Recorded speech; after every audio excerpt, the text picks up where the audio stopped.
We're really grateful that you decided to spend part of your time here, where we're going to be introducing this topic of planetary health and talking about how planetary health is being implemented and integrated into the curriculum here at the Warren Alpert Medical School. I'm Dr. Kyle Martin. I am an emergency physician that works here in Rhode Island, both in Providence at the Miriam Hospital and then in Newport, which is on the island, one of the islands, where it's a very lovely but sort of different environment compared to Providence if you've never been there before. And my partner in crime is... Good morning. Can you all hear me with this mic? We've got multiple tech going here, and tech is not my specialty. It was so nice to see all of you. My name is Kate Smith. I am the Senior Associate Dean of Biology for Education here in our Division of Biology and Medicine. Our division is quite large. It includes not only, of course, our medical school, but it also includes our basic science departments, which largely exist up on the Hill. And that's where I spend most of my time as a dean. So in that capacity, I oversee our undergraduate education programs in the division, master's, PhD programs, and I work very closely with Dean Hampton to shepherd our PLME students from the undergraduate experience on the Hill here to the medical school.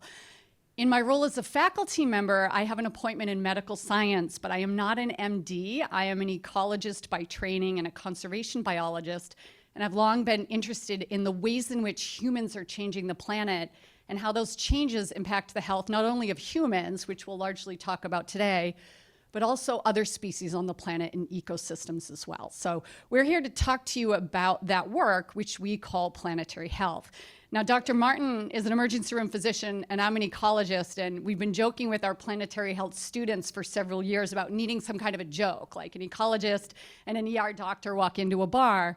But we're not very funny people, at least I'm not. You're funnier than I am, but we thought we would solicit the help of ChatGPT with this and start off on a fun note. So we asked ChatGPT to tell us a joke about an ecologist and an emergency room doctor who walk into a bar, and this is what we got back. They walk into a bar. The bartender says, "What'll it be?" The ecologist says, "I'll have something organic, locally sourced, and sustainable," which is probably what I would say, actually. And the doctor says, "I'll take whatever keeps my heart rate up and doesn't make me come back here on my day off." Bartender says, hands them both water and says, "Trust me, you're going to need this." We didn't really get it.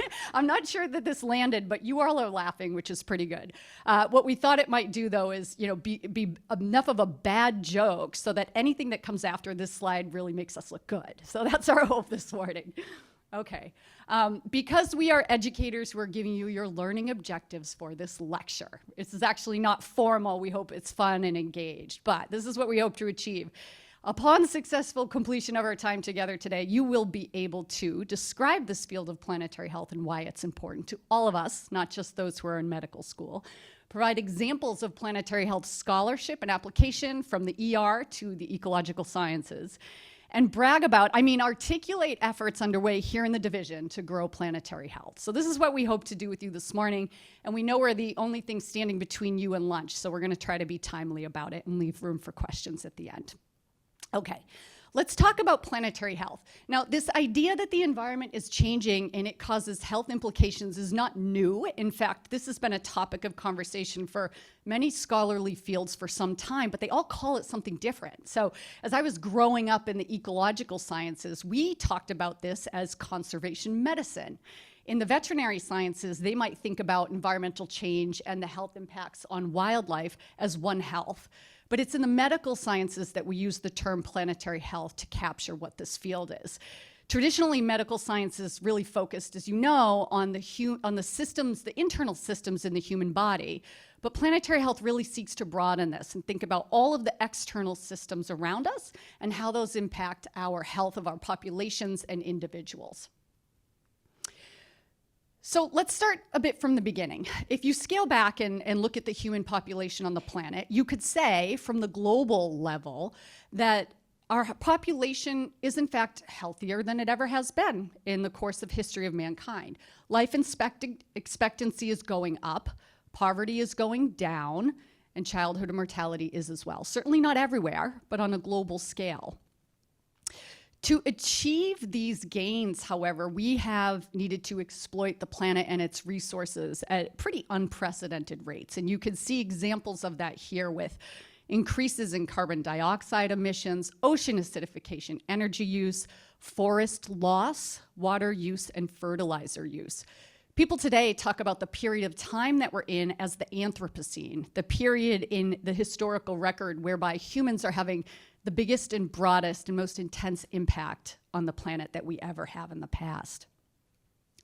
On this current trajectory, we do know that we are going to be putting even more pressure on the planet's resources. As our population continues to increase globally, we are certainly increasing impacts on resources from plants that we need for our food and the food of our livestock to impacts and demand on water. And these impacts on the environment have a feedback and in many ways cause health implications for human populations and individuals. We can see these through the effects of climate change, extreme warming events. In some places there's too much water, and other places there's not enough. The loss of biological diversity has implications for human health in a number of ways. We're using quite a good deal of water, and we have issues to grapple with around soil degradation, which impacts our ability to grow crops for a growing population. In 2015, the Rockefeller Foundation partnered with the journal Lancet, which is a medical journal, to commission a study on planetary health. And this is a really engaging report and one to check out if you're interested in learning more about planetary health. But we felt that this summary quote was a really important one to kind of articulate where we're at on the planet today. We have mortgaged the health of future generations to realize economic and development gains in the present. So we need to safeguard our health, and to do this, we can't continue to separate ourselves from the environmental resources and other species on the planet. And we need to maintain and protect those organisms and ecosystems to preserve our own health. And there are certainly many ways in which we can do this. One that we're very focused on here in the division and the medical school is teaching about planetary health, something we're going to talk about quite a bit later in this lecture. But there's other things that we can be doing as a population, society, globally, regionally as well, from considering ways in which to reduce food waste, focusing on diets and their impact on the environment, certainly through policy, more efficient water use, so on and so forth. There's a really diverse list of ways in which we can begin to try to improve the health of the planet, to improve the health outcomes for humans. Okay, so this is the kind of formal working definition of planetary health. I won't read it to you, but what we want you to notice is that not only is it a scientific field, but it's truly a global movement, and it's one that tries to be very, very solutions-oriented. And that's an approach that Dr. Martin and I take in our teaching, both at the undergraduate level and here at the medical school. This field is very important, and yet it can feel a little bit chicken little, the sky is falling. And so most of what we do is to be very honest about the state of the world, but try to engage students around the solutions that are available to us moving forward.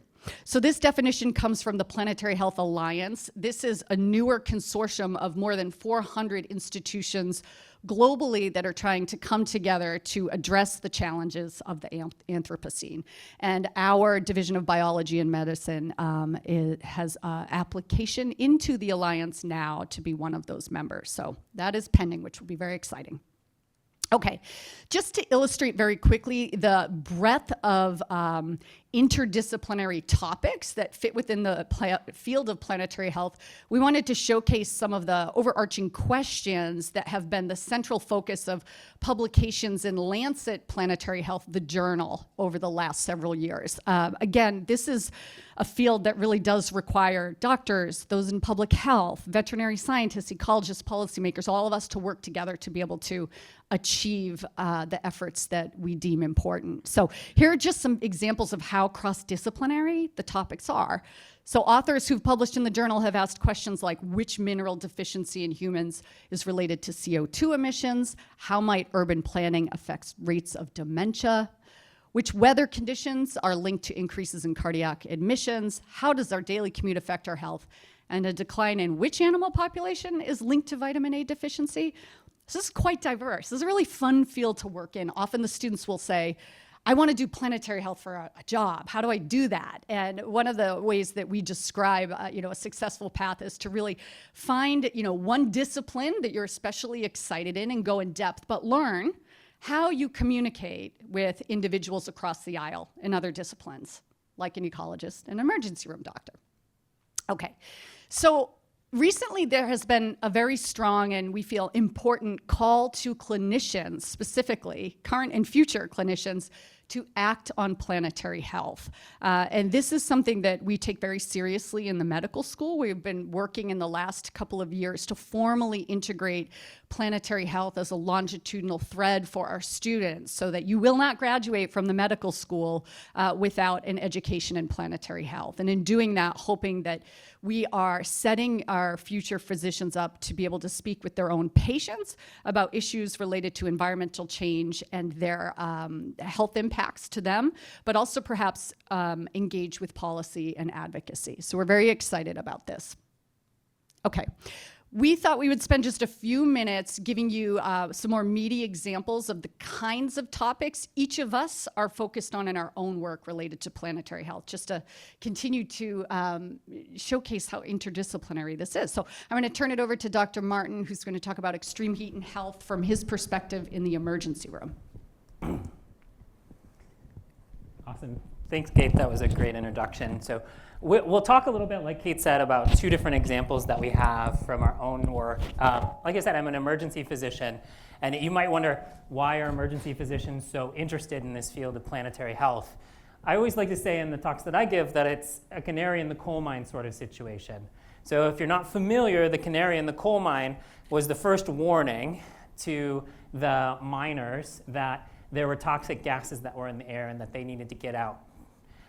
For me as an emergency physician, I'm exposed to the problems with our healthcare system before they become more widespread and abundant.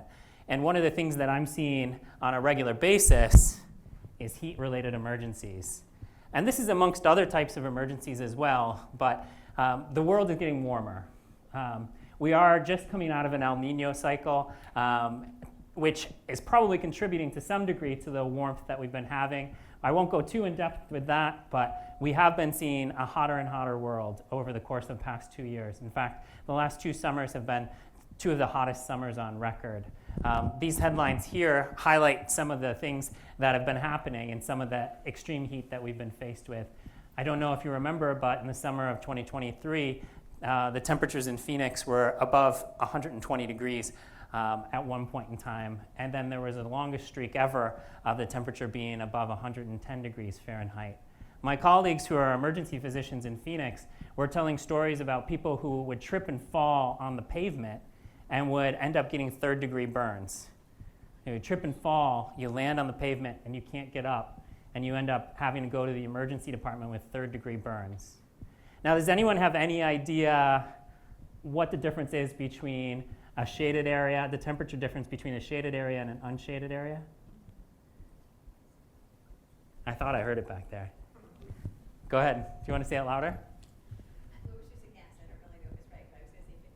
You were close, 10 degrees. So it's about 10 degrees. So how much shade do you think Phoenix has?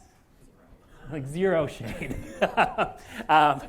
So you can just imagine how hot that weather can be, especially for people who are housing insecure. And those are the people that tend to be most vulnerable to heat-related injury and illness. During the Providence Marathon, we didn't have adequate emergency services available. So essentially, all of our emergency departments in Providence were flooded with patients. And you might think, well, how hot was that day? It was actually only in the low 70s. But the low 70s for early May is about 15 degrees hotter than the average temperature around that time of year. So everyone who was running that race had trained in weather that was somewhere around 50 to 55 degrees. So that 70 degrees pushed people physiologically over the edge to the point where they were having heat-related stress on their bodies, which led to these heat-related injuries and going to the emergency department. And sadly, there was one 27-year-old from Brooklyn who ended up dying as part of the half marathon. So Rhode Island is particularly susceptible to heat. So we are one of the states that, I don't know if you knew this, Rhode Island is one of the states that is most susceptible to heat and climate change. And part of that reason is because of our coastline. So Rhode Island is essentially coastline. It's like a big bay. We are Narragansett Bay. And because of that, when the ocean temperature goes up, it causes us to have an increased temperature inland as well. So as the ocean temperatures have been increasing over the course of the last several years, we've been seeing record rises in temperature throughout the state of Rhode Island. So Rhode Island is leading the way in temperature change, mostly because of these warming ocean temperatures. And this is leading to increased stresses on our energy systems, for example, as people are needing to run their AC more often. But the more dangerous thing is we're seeing increases in nightly temperatures. So the things that actually cause more visits to the emergency department for things like heart attacks and strokes are higher nightly temperatures. So if people don't have AC and at night the temperature's above 70 degrees, that's when we start seeing more people coming to the emergency department with heart attacks and strokes. And the reason for that really has to do with physiology. So putting a stress on the bodily physiology because of heat. So putting more stress on the heart, more stress on the brain leads to an increase in people having these issues with their heart and with their brain. So we talk a little bit about heat. So planetary health encompasses climate change, but it's not entirely climate change. Climate change is just one part of the picture. But a lot of global warming is driven by this concept of the greenhouse effect. So having gases like carbon dioxide and methane that are accumulating in our atmosphere and creating this greenhouse effect, this warming environment.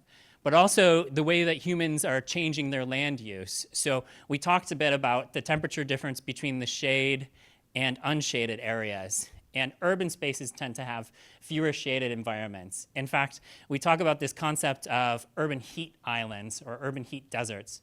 And those are spaces within cities, typically areas of cities that are populated by poorer populations or impoverished populations that tend to have fewer areas of tree cover.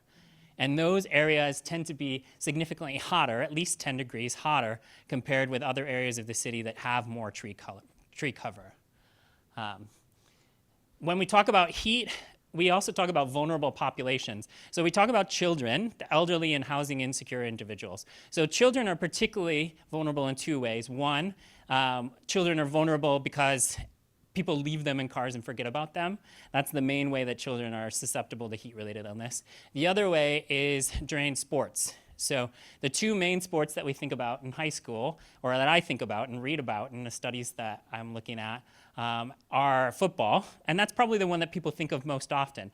You're wearing all the heavy gear, you're doing sprints until you feel sick, and you're doing that on hot days. Football, and then the second one is actually track and field. And I think some people are surprised, like, why track and field having all these heat-related injuries? Well, you're literally standing on a dark-colored track without any shade around you, and you're running all day long. So high school kids that are participating in sports are at higher risk of heat-related illness, particularly if they're doing sports like football or track and field. And then the elderly, physiologic systems start to break down as you get older.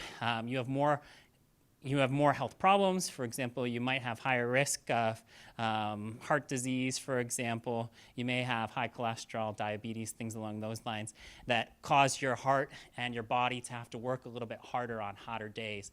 And that can cause increased rates of heart attacks and strokes.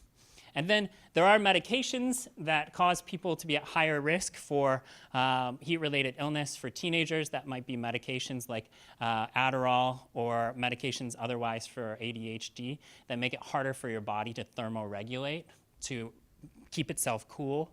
And then warmer weather, which Kate will talk about in a little bit, creates an environment that helps certain sorts of critters, like ticks, for example, who are ectotherms, to thrive. So warmer weather means more vector-borne diseases, more tick-borne diseases, for example. I know in the emergency department for the last couple of years, I've been seeing cases of Lyme disease in the winter, and that's absolutely absurd. I think people tend to think like, oh, the real times that I'm going to get Lyme disease are when I'm hiking in the spring or the summer or maybe a little bit in the fall. But in Rhode Island, it's become a situation where we've had such warm weather during our winters that we've actually started to see cases of tick-borne illness like Lyme disease during the winter. So this is just a visual illustration of all of the different ways that heat affects your body physiologically. So the body itself, if you didn't already know this, I apologize to anyone that I'm telling you information you might already know. The body likes to prioritize the brain and the heart. The other parts kind of get left behind. So when your body has any sort of physiologic stress, it's exposed to extreme heat, the things that suffer first are your gastrointestinal system and then your kidneys. But you can start to see these stresses on your heart and on your brain. A lot of things that people think about, or a lot of times when people think about heat-related illness, you think of this idea of heat stroke. And heat stroke is the end of the cascade. It's the end of the spectrum of heat-related illness. That's to the point where your body has gotten so stressed by trying to keep itself cool that even the brain starts to have dysfunction. And that's when you start to see these temperatures that are absolutely absurd when you think about it. The human body gets to above 104 degrees Fahrenheit, 104 to 106, sometimes even 108 degrees Fahrenheit. The body's lost its ability to cool itself on its own. And that's where physicians like me need to come in and help the body to cool itself off, usually by dunking people in these giant ice baths. So at this point, I'll hand it over to Kate, who's going to tell you some more about vector-related illnesses and biodiversity and how planetary health fits into that.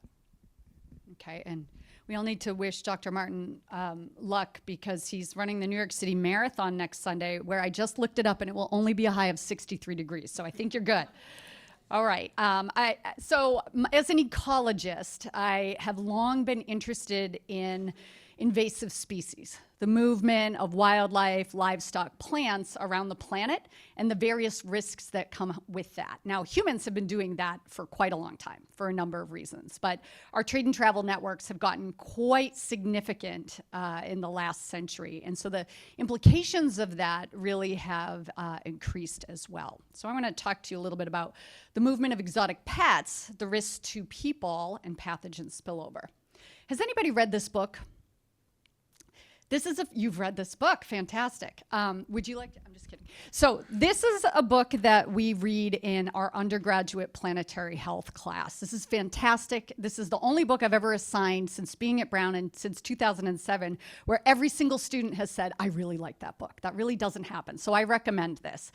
David Kamen in this book talks about how humans and wildlife are in closer contact all around the planet more than we ever have been, and the risks this poses to us from emerging zoonotic diseases.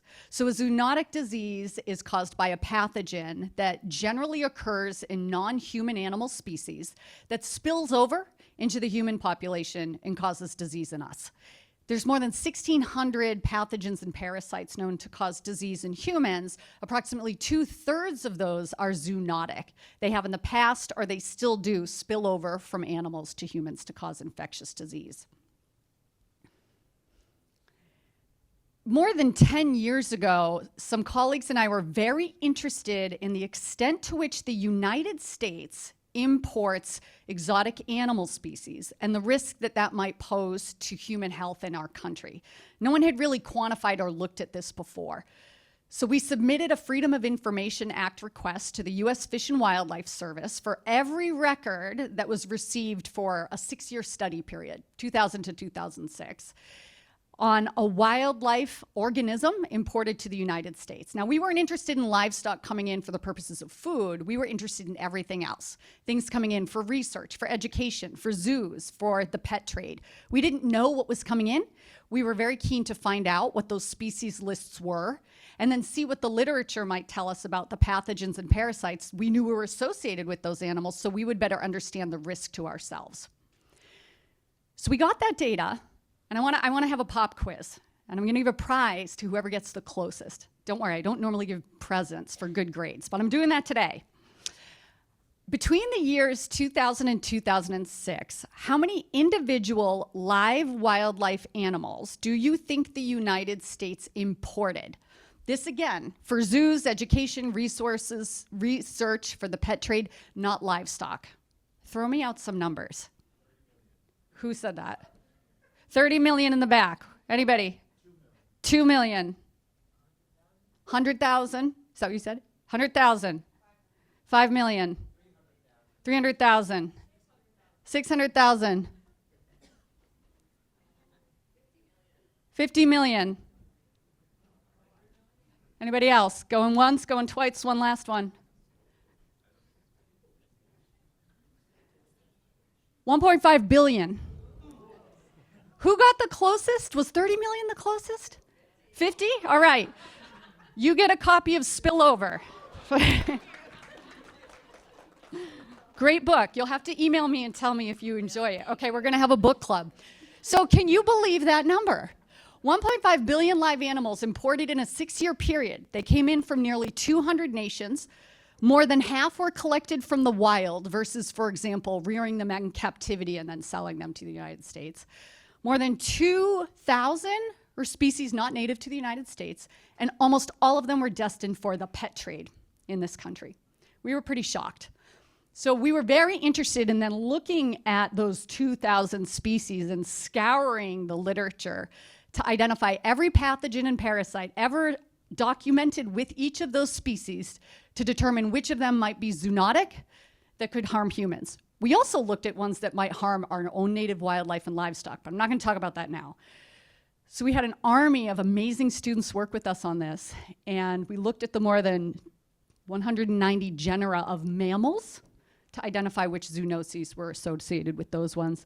The list is very long. This is a publication in Science. You can read more about it. But these were some of the key ones that we found. And I know that there are diseases on this list that you have heard of before. In fact, one of these, I don't have a laser pointer, but Marburg virus. Okay, I'll just use my hand. Old school. Marburg virus.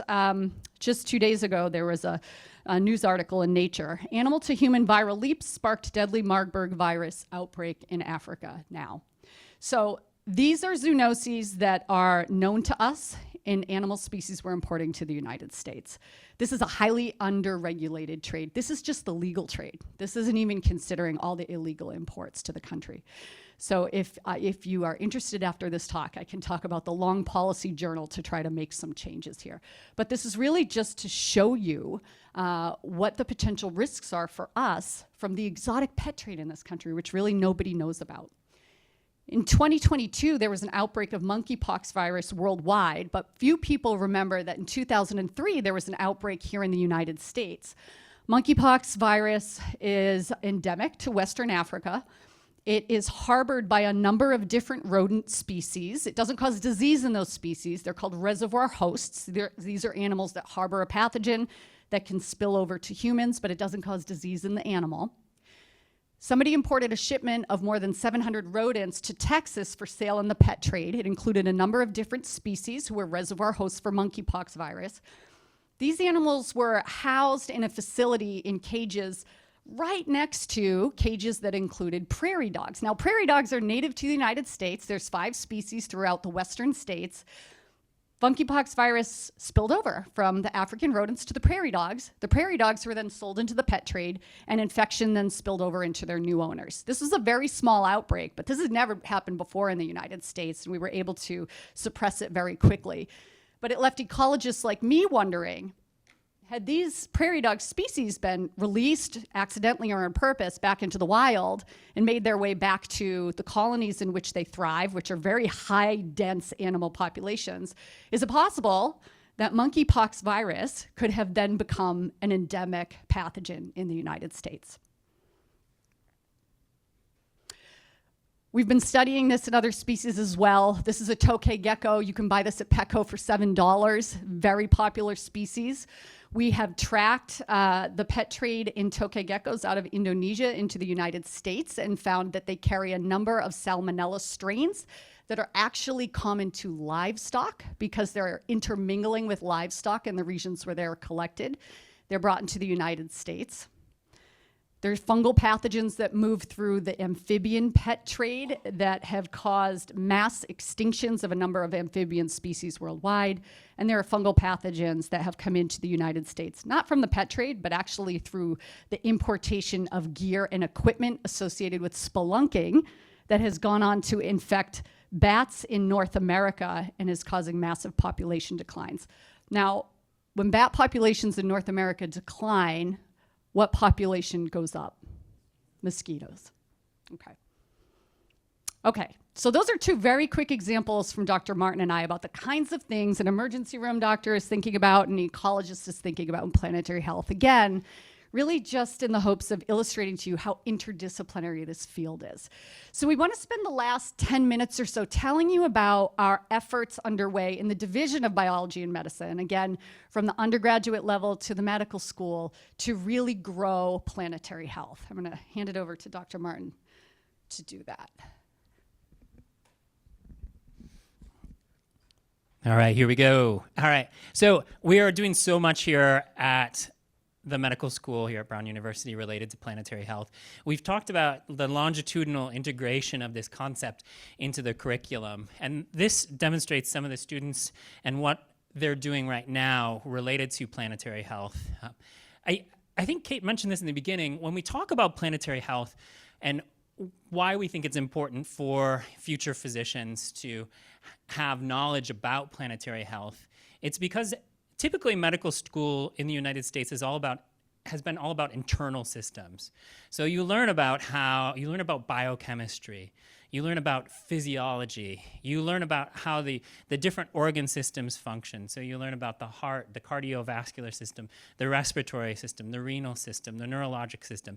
But what you don't learn about are the external systems. So what are the external systems that are affecting the human body and human health? And that's why we think that knowledge of planetary health, which is those external systems, which is exposure to the environment, whether that environment be plants, animals, heat, extreme weather, having knowledge of how those external factors influence human health will make the students here at Brown into better physicians in the future. They'll be able to work with their patients to try to figure out the true cause of different illnesses that patients might have and help them to be more well overall. But these are 5 different students who have really influenced the whole process of teaching planetary health here at the medical school. Sarah Shu was basically the student who started this all. This whole process was started by students and initiated by students. They came to leadership here at the medical school and said, we think this is important. We want to make this a part of our curriculum.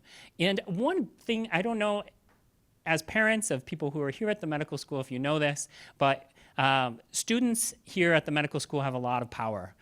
Don't let them think they have too much power. I don't want you to think you have too much power, but if there's an issue that you think is important, as a student, you can bring that up to leadership, and leadership will make an effort to change the way that things are done. So this whole process of bringing planetary health in was from students. Sarah started the process and helped to make our medical school into one of the unique medical schools in the country that teaches about planetary health.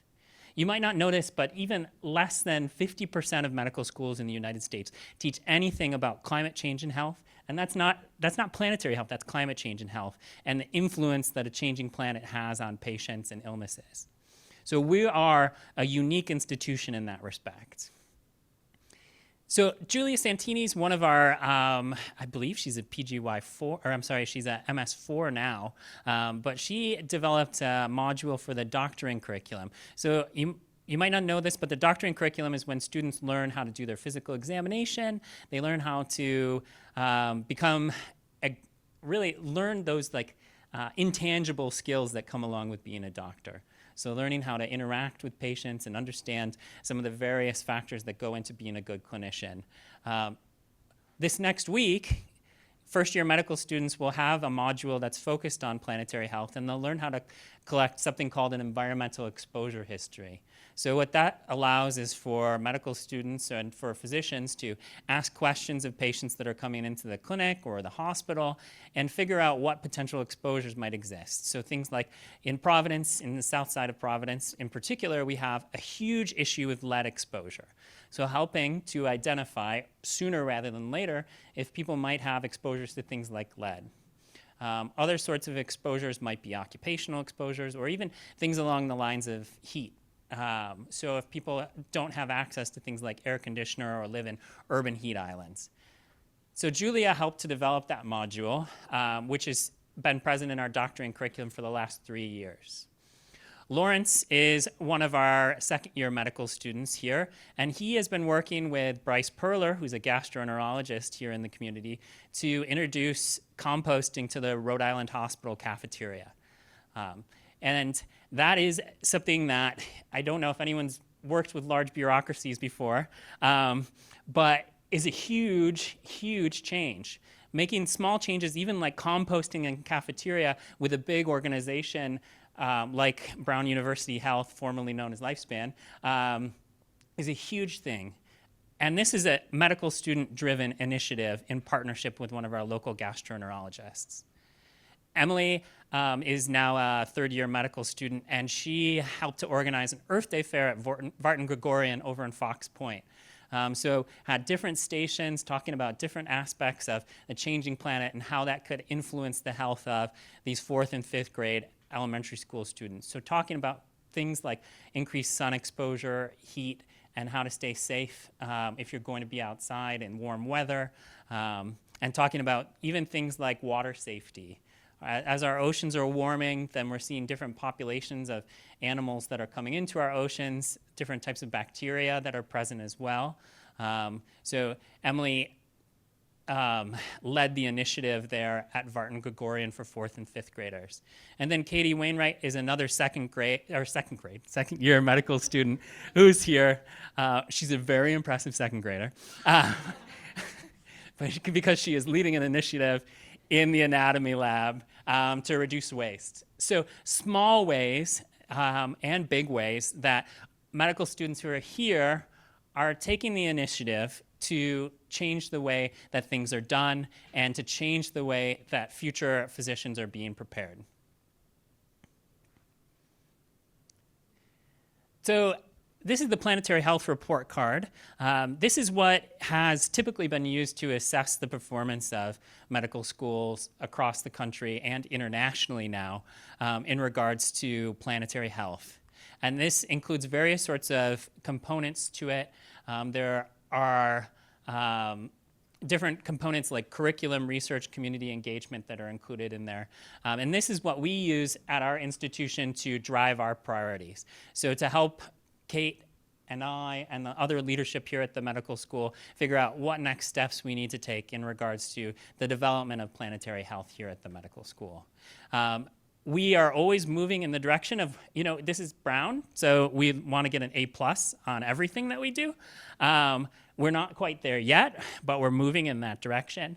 So we're number 11 right now out of 53 participating U.S. medical schools, and that does put us ahead of Harvard, which I think is always one of our big initiatives here in the region.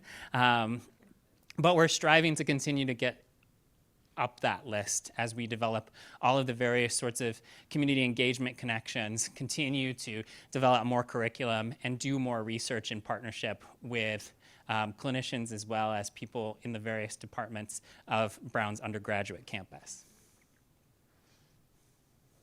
So these are some pictures of our leadership in planetary health, as well as some of the students and the work that they've been doing, presenting as part of the Planetary Health Alliance annual conference. And then some of the talk, so this is me giving a talk to the first year medical students during their health system science course. So that's a standard lecture that's integrated into our longitudinal curriculum.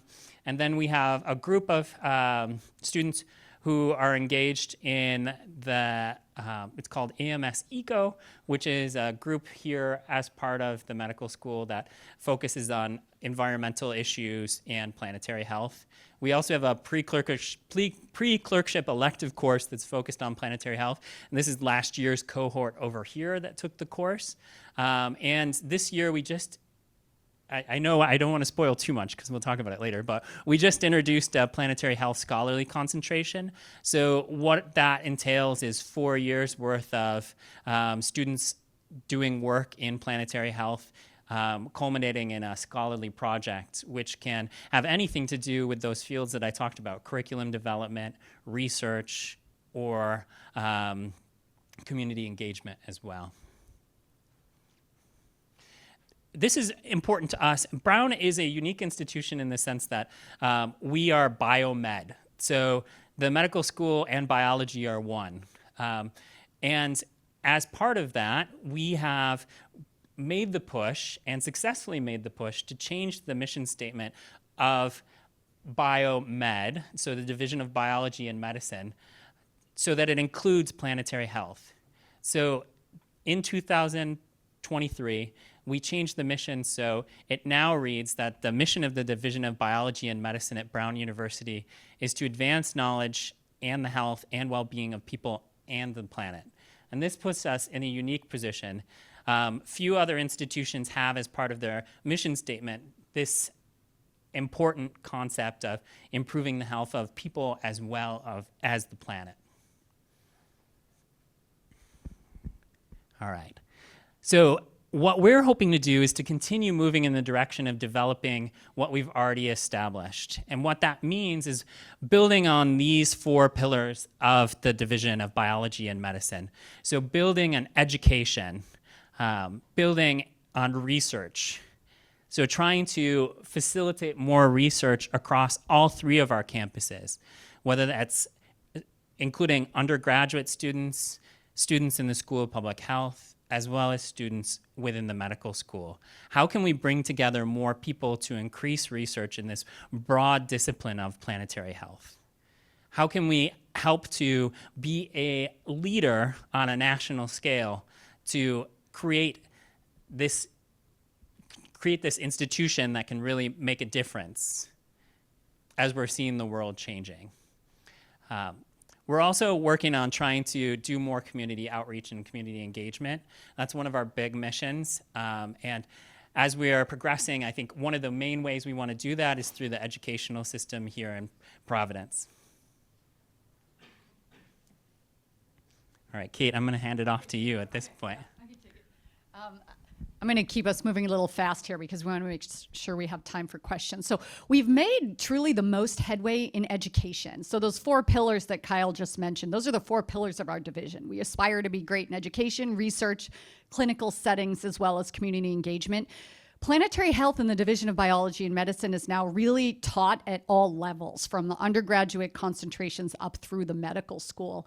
We are one of the first medical schools to formally agree to integrate longitudinally planetary health, so that, as I mentioned in the beginning, no medical school student is going to get out of here without having some really in-depth knowledge on planetary health. I won't read all of these to you. These are on our webpage, but these are the goals for planetary health longitudinal thread in our curriculum. We are very excited that we are the 13th, the newest scholarly concentration in the medical school. There are 12 others. Planetary health is the newest one. So our medical school students have the opportunity to go even deeper beyond the longitudinal thread, to ask inquiry-based questions regarding environmental change and health outcomes, and answer those in a way that it either benefits education or research or a clinical setting or a community partner. This really was launched this year. We had our first information session just a couple of weeks ago. We expect students to, really pursue quite a diversity of topics, as we showcased earlier, but some examples are here as well. There's really so much that someone can do in this area. The world truly is their oyster. We have solicited interested faculty from across campus who would be keen to mentor medical school students in a planetary health scholarly concentration. And these are just some of them. There won't be a quiz on all of this text at the end, but really we highlighted their areas of focus in green. So again, you could get a sense of the opportunities available to students and doing that work with faculty outside of the medical school and across the campus. We're excited for them. This is our webpage. Please check us out. There's lots of information here on what's happening in education, impact, innovation, etc. We have a new LinkedIn website. This was our kind of first or second day, 48 followers. We're psyched that we have 350 now, and after today, there's going to be maybe 50 more because you guys are all going to follow us. This is a great place where we're showcasing the work of our students and our faculty and our staff. Really, it's all hands on deck with Planetary Health and Biomed at Brown.